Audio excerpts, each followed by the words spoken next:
Every day Jonas went home on the same train. He had already memorized the faces of everyone who shared a routine similar to his. His memory, exceptional for useless things, could immediately tell when someone was not a habitual user of that line. He made that trip every day, Monday through Friday, sometimes even on Saturdays, and he always paid attention to the people around him, sometimes more than to the music playing in his headphones. At home he lived a quiet life. He had moved to another city when he started college, and had stayed there ever since, far from his parents and the town where he was born. He got along well with them, but he thought the town was too small for him. He believed he had a place somewhere to grow and become a successful professional, and for that, he felt the solitary and monotonous life he led was simply part of the process. Monotonous until today.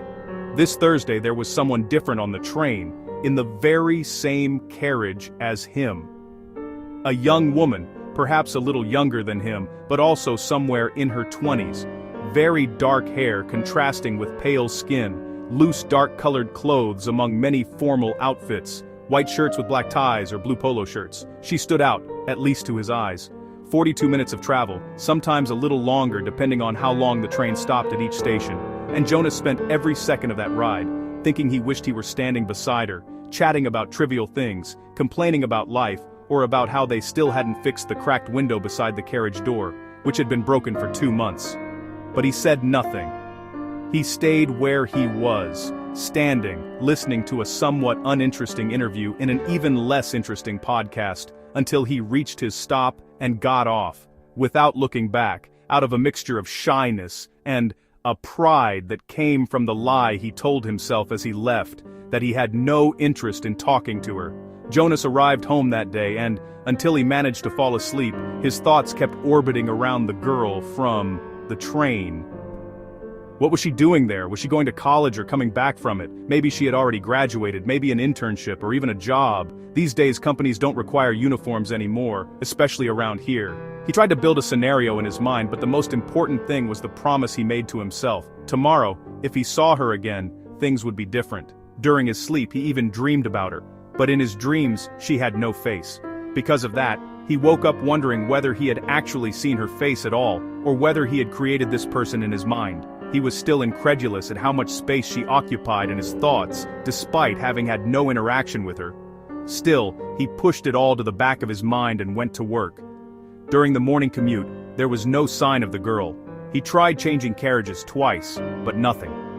The hours at work dragged on. Jonas had a very unproductive day, thinking only about the moment his shift would end, at the exact same time as yesterday, with an extra hour and 12 minutes worked, just to match the time, precisely, so he could go straight to the station. He refused without hesitation 2 happy hour invitations on a Friday evening, just to be on the same train again. He arrived at the station and stood in the same spot where he had boarded the same carriage the day before. The station was emptier. On Fridays many people worked from home or went straight to bars and restaurants to enjoy the start of the weekend. He was deeply disappointed. The carriage was much emptier than the day before, many familiar faces and a few different ones, probably people simply heading out to dinner or drinks. He went home in silence, without headphones. Once again he tried changing carriages, but nothing worked, so he simply sat down and reflected for the rest of the ride. He got off the train and started walking through the station toward the exit. He climbed the stairs and crossed the mezzanine, from where he could see the other lines that connected at that station. He noticed someone on the lower platform. It wasn't the girl from yesterday. This time it was a man, with a somewhat similar look. Dark hair, dark loose clothing, quiet and keeping to himself. When the train arrived he stood up from the bench and got on along with several other people, and only then did Jonas realize he had stopped to watch that scene. Jonas wondered why he was so fixated on this story. He couldn't understand it. What exactly had caught his attention so much?